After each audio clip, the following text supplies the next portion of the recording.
Tonight, they fled with only their clothes on their backs. Now they're wondering when they can return home. Been wearing the same clothes, inside out, everything for 4 days. As a mother, you think about what if you were in that situation. Out of their home since Friday's deadly fire, residents of a North York high-rise are getting some support from their community. Plus, the hope remains that we can actually make some progress at the table over the next, 3.5 days now. public high school teachers voting overwhelmingly in favor of a strike amid stalled negotiations with the government. And an East York couple is warning others after coyotes jumped their fence and killed their dog over the weekend. Good evening, I'm Mike Wise. It's another night out of their homes for hundreds of residents of an apartment near Jane and Steele's. Toronto Fire continue to investigate the cause of a deadly fire that broke out in that building Friday night. We did learn today the man found dead on his 8th floor balcony in the unit where the fire started died of smoke inhalation. But as Ali Chiasson tells us, it's unclear when the hundreds of displaced residents will be allowed to return home. 3 days without a change of clothes. Residents meet at the caution tape just to be told they can't come in yet. I have to send an email to management, and that's very frustrating for both of us, me and my girlfriend. Management and Toronto Fire say it's still too dangerous with the water and potential structural damage. People are feeling desperate. We're renting a room nearby where we use Airbnb. How are you going to be compensated? Do you know? I have no idea. That's why I'm frustrated and angry right now. I had to go to work today because I have to go to work. Right? And I don't have my boots and stuff to borrow from friends. And I just been wearing the same clothes, inside out, everything for 4 days. Right? And we don't have money. We just paid rent. Out of the 700 people who called 235 Gosford home, about 100 are still staying in shelter, supported by the Red Cross and regular people like Thea Jackson. I have 3 children myself, so I sympathize tremendously. Can you show us a little bit of what you have? Sure. A wonderful lady actually donated some suits that she had. And there's a family that I will be meeting with that I'll be giving those to. We have adult clothing in here. All the children's stuff was handed out yesterday. So you have some suit material as well. Yeah. How did you get this stuff? I posted on social media and I just had so many people reach out. At the end of the day, I hope that people remember that there are good people in this world, that this really could happen to any one of us. And if you have a little, you can give a little. And the people who lost everything at least have their lives. That's more than can be said for one man who died on the 8th floor balcony. To that, the fire chief was almost at a loss for words. We had crews working on every floor, moving door to door, for the sole purpose of completing search and rescue operations. It's certainly a tough night. In the absence of a lot of answers here, the fire chief had some advice for people living in high-rise apartment buildings in case a fire breaks out. If you hear the fire alarm go off inside your building, but you don't smell any smoke or see any flames in your unit, it's safe to call 911 from inside and hold and secure and await the advice of the authorities. Now, if there is fire and smoke inside your unit, the advice is to get out as soon as possible and dial 911 from outside the building. Ali Chiasson, CBC News, Toronto. More Ontario teachers move closer to job action tonight. Members of the Secondary School Teachers Federation voting overwhelmingly in favor of a strike. This as the Ford government is encouraging all teacher unions to accept mediation. Our Queen's Park reporter Mike Crawley has the latest. A day of battling news conferences between the Education Minister and the Secondary Teachers Federation as contract talks with Ontario's 3 big teachers unions head toward crunch time. We've tabled some pretty important moves, and we haven't had much movement on their end. We wish the minister would invest as much energy in trying to get a deal as he puts into positioning the Ford government for a possible strike. A couple of questions about the settings in the studio. A strike by high school teachers is one step closer to reality today, as OSSTF members gave their union a 95% strike vote. The union could issue 5 days' notice of job action any time now, but the OSSTF president is waiting to see what happens in bargaining this week. My hope remains that we can actually make some progress at the table over the next, 3.5 days now. So this is actually called... The union wants a wage increase to match inflation. The province wants to cap wage hikes at 1%. The teachers also want the government to scrap all increases to class size and hold off on its plan that all high school students take 4 courses online. They're still talking about using our students as guinea pigs in this e-learning experiment that's been tried nowhere else in the world. We're going to continue to make... Education Minister Stephen Lecce is proposing to bring mediators into all sets of contract talks. I think it's worth the try. Parents deserve us looking at every tool in the toolbox to get deals, and this is why mediation seems prudent, because it's going to help, in my estimation, keep the kids of this province in class.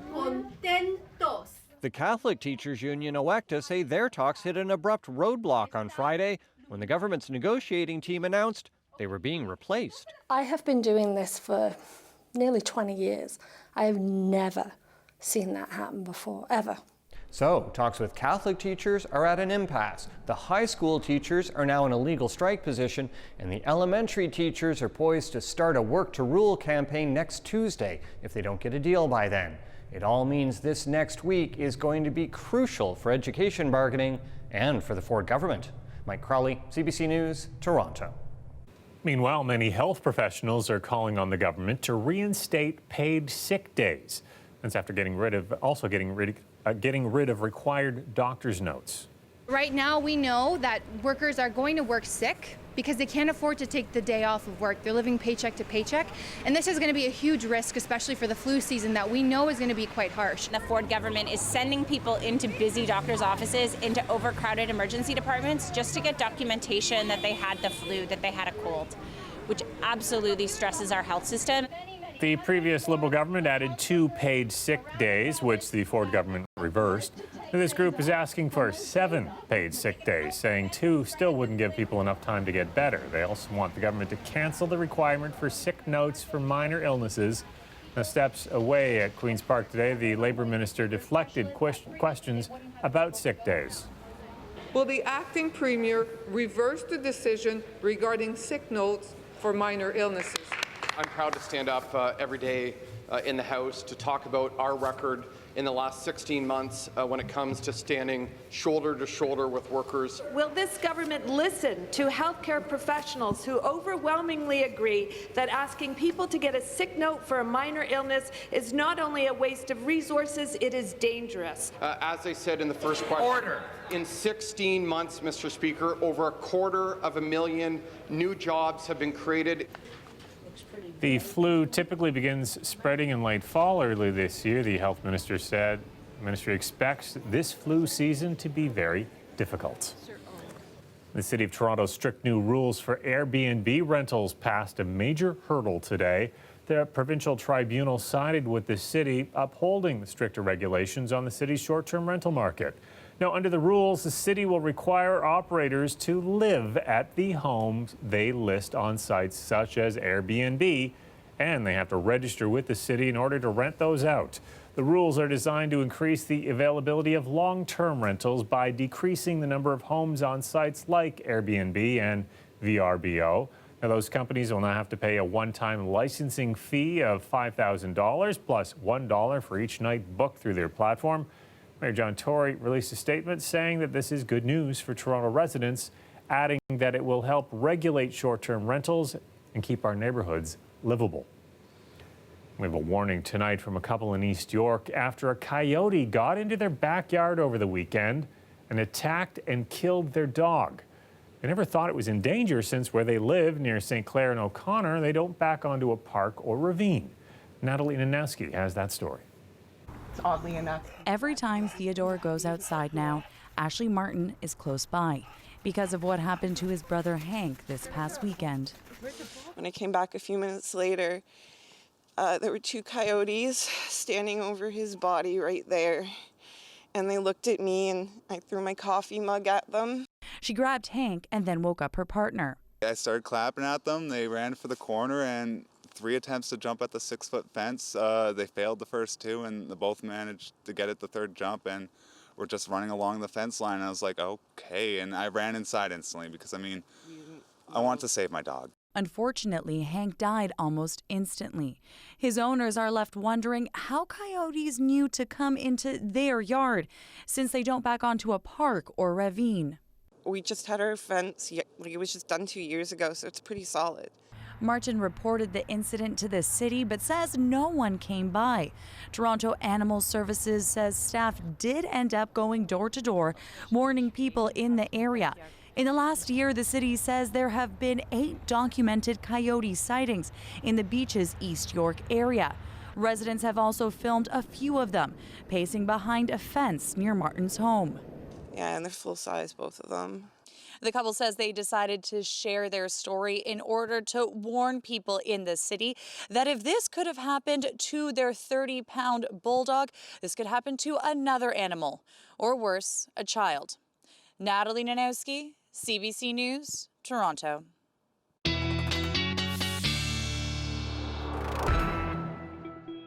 If you didn't catch this morning's sunrise, this is what you missed. It was gorgeous. Some great images of an intense orange sky captured and shared on social media today. Some photos showing the city enveloped in a stunning pink. The only complaint, it didn't last long enough. Colette Kennedy's here with a first look at the forecast. I know we're about 8 hours until the next sunrise. I don't think we match what we saw this morning.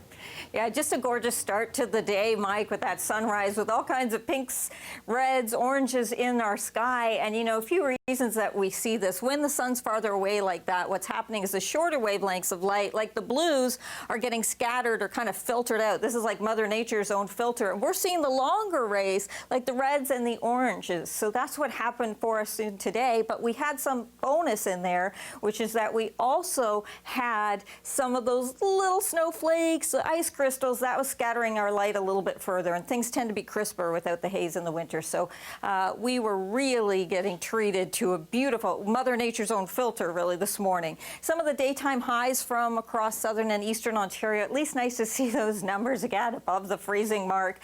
Some light precipitation mixed, a little freezing drizzle, that risk into the overnight and tomorrow morning, also with some patchy fog. So it looks like some of the secondary roads that aren't treated might be a bit of a problem with some reduced visibility, kind of two things that aren't making it great. But as we go through the day, mostly it's going to be cloud cover, just a little bit of flurry or light showers, a slim risk of that into the afternoon. What we're looking at temperature-wise, 0 tonight. That's why we get into some of that freezing or mixed precip. And then tomorrow afternoon, there we go, above freezing again, Mike, up to 3 degrees. Okay, thanks, Colette. You're welcome. We have an update tonight into a CBC investigation about a Toronto woman who's described as a professional fraudster. We outlined 20 cases of identity theft, all allegedly by the same person. And our story has now led to warrants in Quebec. John Lancaster has this update. Procureur de Longueuil. Police in the Montreal suburb of Longueuil had been looking for Deborah Ogunti-Yinbo for months. The 26-year-old is currently behind bars in the GTA, facing 50 identity theft-related charges.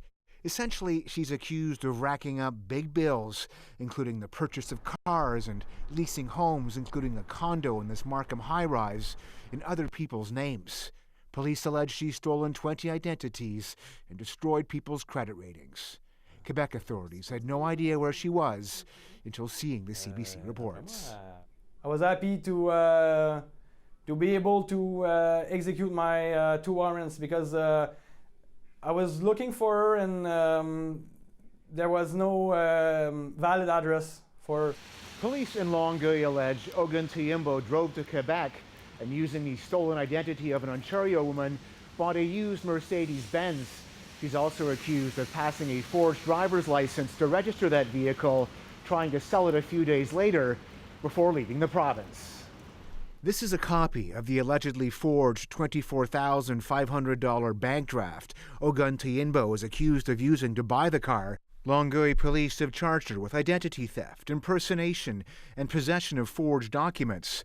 They hope to have her returned to Quebec once her GTA charges are dealt with. John Lancaster, CBC News, Toronto. I'm Talia Ricci, and you might have started to notice some new material at your local dispensaries. They're part of a national campaign to educate the public on edibles. We'll tell you all about it coming up.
It's actually been a month now that cannabis edibles, topicals, and extracts were legalized in Canada, but since they're not yet in any stores, you might not have realized that.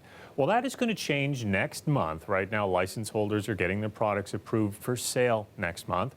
Talia Ricci has more on how shops and producers are preparing for that date.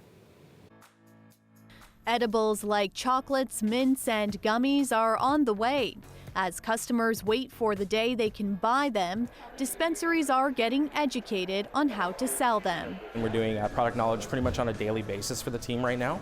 Come in, spend an hour working with the crew, talking about the effects, talking about what to expect when the new items come. Distributor and producer Aurora Cannabis has launched a national education campaign, partnering with retail stores across the country, providing material for these stores that's accessible online, but also in physical posters and brochures. First time we created a print run of about 25,000. It was gone in a day. A couple things that are in here are really just ensuring that consumers really lock up their edibles and keep them really safely away from pets and of course from kids.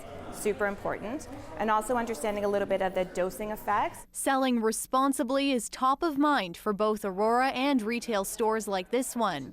They say edibles will be much different than what's out there now. I think edibles are probably one of the hardest to consume products out there for cannabis. People get are inexperienced with how they affect, how they onset. Consumers have had a variety of experiences with edibles already. I've taken a lot and never really had any negative experience, but I've also never really had like a significant high from them compared to something that I've smoked. I think that it's really good because I've had 2 C-sections. I get a lot of pain. And among the many questions coming in from curious cannabis users, The biggest one we get is when are they going to be here? According to Health Canada, December 16th is the earliest date we could potentially start to see new products in stores and online. But we reached out to the Ontario Cannabis Store today, and they say they're preparing to begin distribution early January. OCS also says as we get closer to product availability, we'll start to see more educational material on their website. Talia Ricci, CBC News, Toronto. Most goals, most assists. Oh, I forgot one more thing. Most penalty minutes as well. That is Olympic gold medalist Haley Wickenheiser, just one of the hockey greats officially inducted into the Hockey Hall of Fame tonight. We'll show you more from tonight's ceremony coming up.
The weather update is brought to you by Train, the most reliable heating and cooling brand.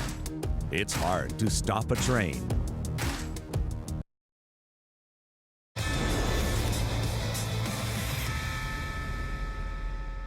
Haley Wickenheiser is officially in the Hockey Hall of Fame. The quadruple Olympic gold medalist and 7-time world champion was one of 6 inductees tonight. Now, also seeing their names enshrined tonight, 3-time Stanley Cup winner Guy Carbonneau and legendary Boston College head coach Jerry York. The Raptors back home tonight after 5 games on the road, facing the Charlotte Hornets. Third quarter, some good defense by the Raptors causes a turnover here. They take off the other way. Norman Powell up to Pascal Siakam for the alley-oop. Toronto up by 18 at this point. Then Fred VanVleet.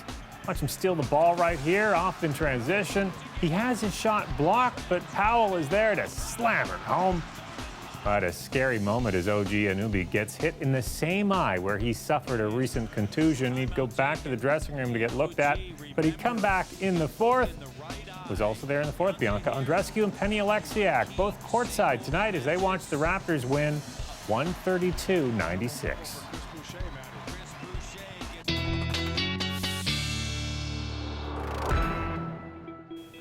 Colette's back with her extended forecast, so chance of some freezing drizzle in the morning. Otherwise, it's going to be above zero. Yeah, there you go. Finding the positive in there, Mike. That's right. Nice to get a string, shall we call it, of days where we get the temperature above the freezing mark. Yeah, we can call it a string now. Our average high, though, okay, we're not quite getting there. Between 6 and 7 degrees is where we should be. A little bit of that freezing drizzle, that potential tonight and into tomorrow morning. Not a lot of moisture to work with, but that risk is certainly there. And it's not so much our main roads, those have been treated, but some of the secondary roads where you have to be a little more careful, and sidewalks. It could be a little bit slick, and also some reduced visibility with a bit of patchy fog. Now, quite a bit of cloud cover as well. At times you could get some wet flurries, especially further north towards the 407, closer to the lakeshore. Tends to be more of that showery activity, but mostly it'll be the cloud cover you notice. If we get really lucky, we could get some breaks into the afternoon hours. As we go into Wednesday, still looking at mostly cloudy skies, but a better chance that we'll get into the later afternoon hours anyway before the sun sets. A little bit of sunshine poking its nose in there. That would be nice. Now, as we go to southwestern Ontario, that risk of freezing drizzle for you as well tonight. Windsor, that low going right down to freezing with some patchy fog showing up into tomorrow afternoon. Cloud cover, yes, and you could have a few little sprinkles kind of here and there at times as well. Now, back towards Lake Ontario, we are looking at that freezing drizzle risk I mentioned, but also some wet flurries as you go towards Markham and beyond. Better chance that it stays kind of in that form for you, and very, very light in nature. A low of 1 in St. Catharines. The high tomorrow, 4 degrees there. Elsewhere, we're going to be looking at a high of 3 degrees.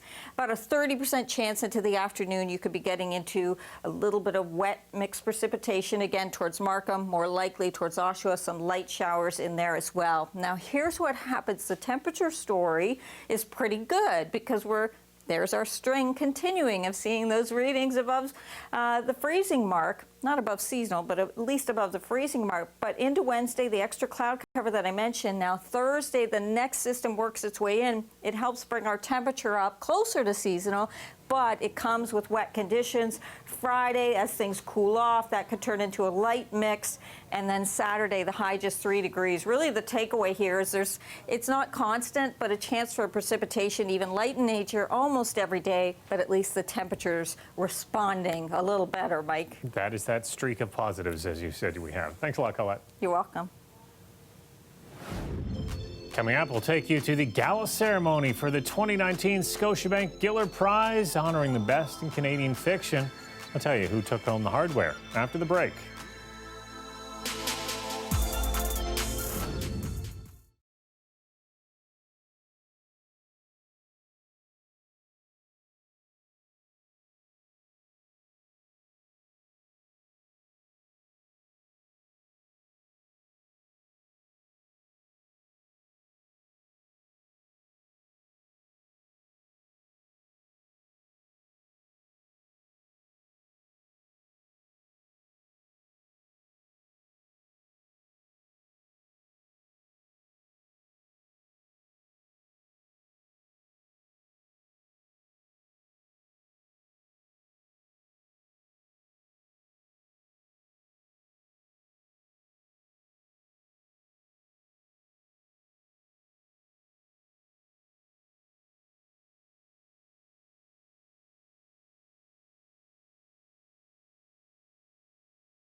Canada's most lucrative literary award handed out tonight at the Four Seasons Hotel in Yorkville. The Giller Prize is presented to the author of the year's best work in Canadian fiction. Take a look. And the winner of the 2019 Scotiabank Giller Prize is Ian Williams for his novel Reproduction. Hey everyone. You have no idea like how special this is for me. Brampton native Ian Williams beat out 5 other finalists for the novel Reproduction. Now, besides the title, Williams also takes home a $100,000 prize. And you can hear more from Ian Williams tomorrow on Q at 10 a.m. on CBC Radio 1. Also on Radio 1, you can also hear more from Education Minister Stephen Lecce on the status of teacher contract talks. He'll be on Metro Morning just after the 8 a.m. news. I'll see you back here tomorrow night on CBC Television at 11 o'clock. Good night.